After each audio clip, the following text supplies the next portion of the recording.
On the 6th of February 2016, the high-resolution imaging science experiment camera on NASA's Mars Reconnaissance Orbiter captured a curious image of the surface of Mars. The photograph would eventually be published by NASA in July of the same year under the provocative heading, Martian Morse Code. The image discloses what are purported to be sand dunes extending over the desolate surface of the red planet.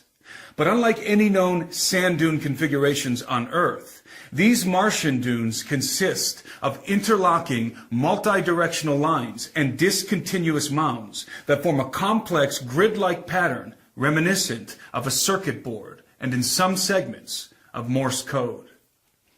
As soon as the image was published by NASA, in what appeared to be a coordinated response, nearly every major news outlet in the United States and many others around the world ran the story with sensational headlines heralding the possibility of intelligent life on Mars.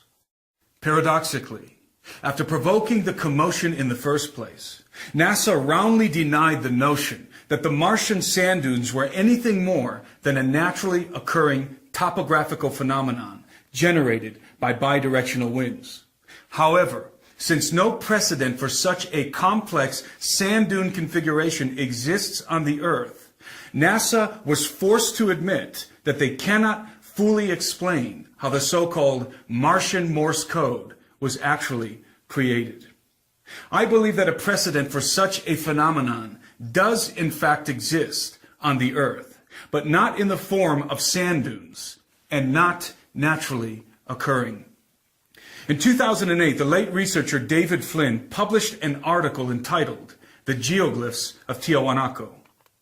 Flynn made an astounding discovery while viewing satellite images over the region surrounding the antediluvian megalithic site of Tiwanaku near Lake Titicaca in the high plains of Bolivia, a region known as the Altiplano. What he discovered was a vast network of strange geoglyphic configurations comprised of multi-directional lines, rectangular cells, and circular mounds that form a continuous circuit-like grid extending for hundreds of miles over the Altiplano. Some of the lines are raised above the terrain, while others are engraved into the bedrock at various depths, creating a colorful array of earthen glyphs. Like the Nazca lines in Peru, the geoglyphs of Tiwanaku can only be viewed from a high-altitude perspective. In his article, Flynn postulated that the geoglyphs must have been artificially constructed, but due to their extensive scope and complexity, could not have been devised by primitive hands. He further proposed that the geoglyphs may represent an unknown and arcane written language or cipher similar to Morse code, or more analogously, to a form of communication and calculation developed or adapted by the Inca called quipus and yupana. Quipus and yupana were the Inca's only form of recorded communication. While quipus utilized an integrated system of ropes and knots, varying in size, color, and composition to convey spoken language, yupana incorporated a system of rectangular cells and circles to convey numeric values. The quipus and yupana cipher was so complex that it was capable of communicating incredibly detailed information concerning historical events, census records, calendrical data, and military organization.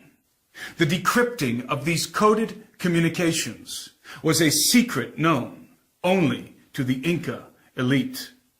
When NASA's Morse code on Mars photograph is juxtaposed with the geoglyphs inscribed into the landscape of the Bolivian high plain, the similarities are apparent. Both earthen and Martian geoglyphic configurations, though composed of different elements, share the same quipus and yupana-like characteristics of interlocked multi-directional lines, rectangular cells, and discontinuous circular mounds. Of course, NASA has made no such comparison, at least not publicly. All of this may seem coincidental or even inconsequential, and maybe it is. But at the very least, it begs the question, why does NASA continually provoke the discussion of intelligent life on Mars with one hand, and then assure us that it is entirely implausible with the other? Might this be a procedure of soft disclosure? Predictive programming designed to gradually condition the public in anticipation of a forthcoming revelation concerning Mars and extraterrestrial life. Whatever the case, the indisputable reality is that, whether intentional or not, the world has been thoroughly inculcated with the idea of extraterrestrial contact. Aliens have been the subject of a multitude of television productions and blockbuster films over the last decade.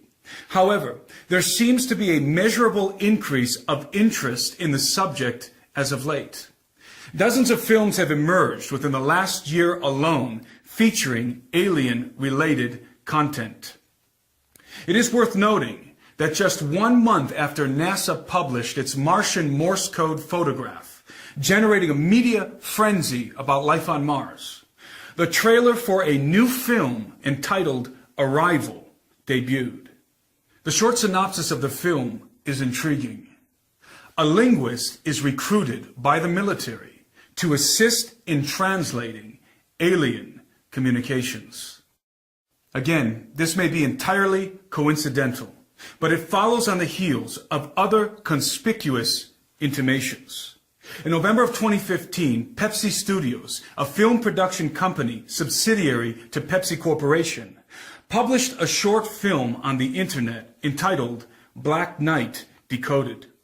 The film plays on the popular legend of the Black Knight satellite, an alleged ancient object of extraterrestrial origin, which has been orbiting the Earth for thousands of years. The object is said to have been discovered in 1899 by Nikola Tesla, and its existence confirmed in a photograph published by NASA in December of 1998.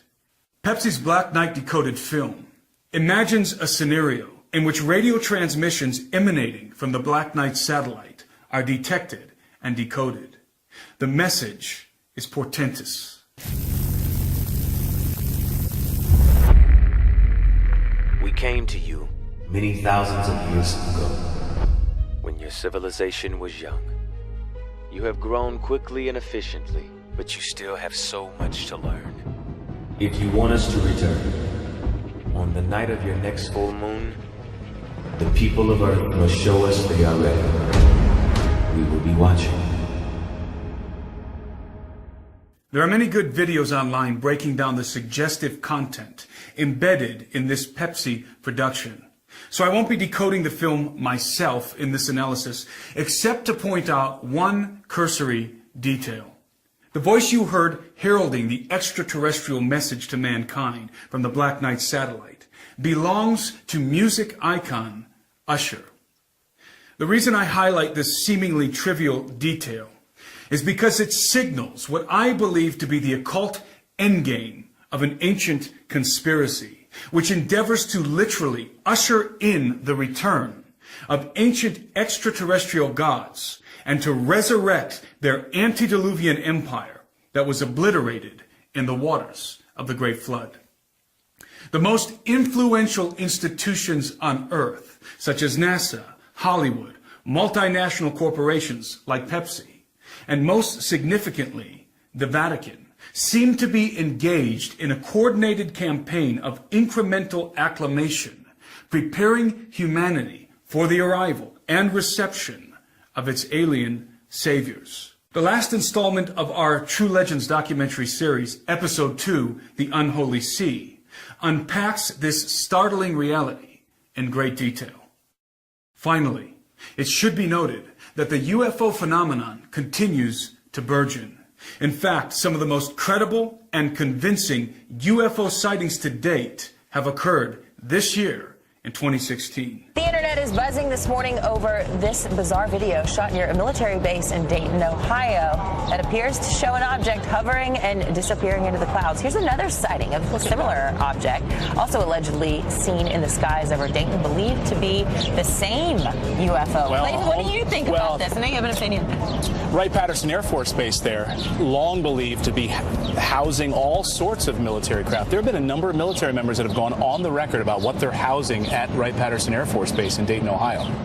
It is perhaps most telling that after many years of avoidance and mockery, the mainstream media is finally being forced to feature this phenomenon with serious consideration. In my analysis, soft disclosure is underway. If you have not yet seen our film, The Unholy Sea, I highly recommend that you do. Many are calling it the most eye-opening documentary they have ever seen. You can find the link to access the film in the description below.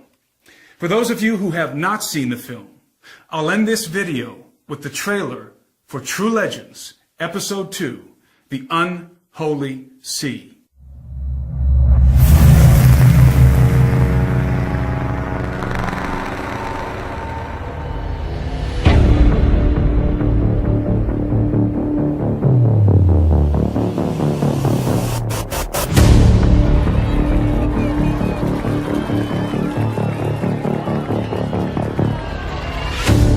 They say this thing had been dead for maybe a day or two. We estimated his size at approximately 12 to 10 feet tall. The giant killed the first team that they came across. He was extremely big and fast and agile for a guy that size. The popes and the agents of the Holy See have known about the giants for many centuries. And do you believe that they have artifacts from the past that would help explain some of what's going on? Absolutely sure.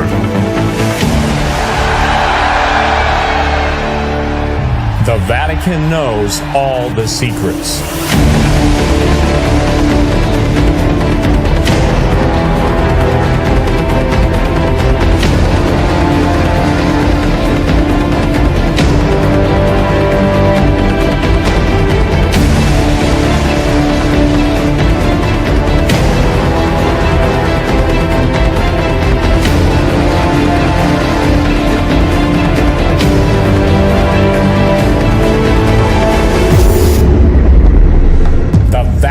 Secretly preparing for the arrival of alien saviors.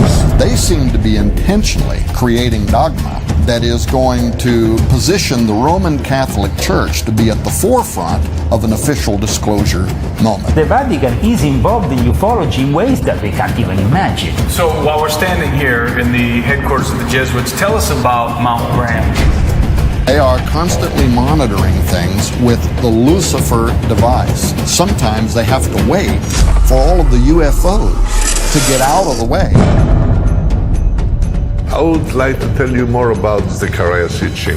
He told me, John Mario, one night I wake up and I saw an Anunnaki sitting on my bed.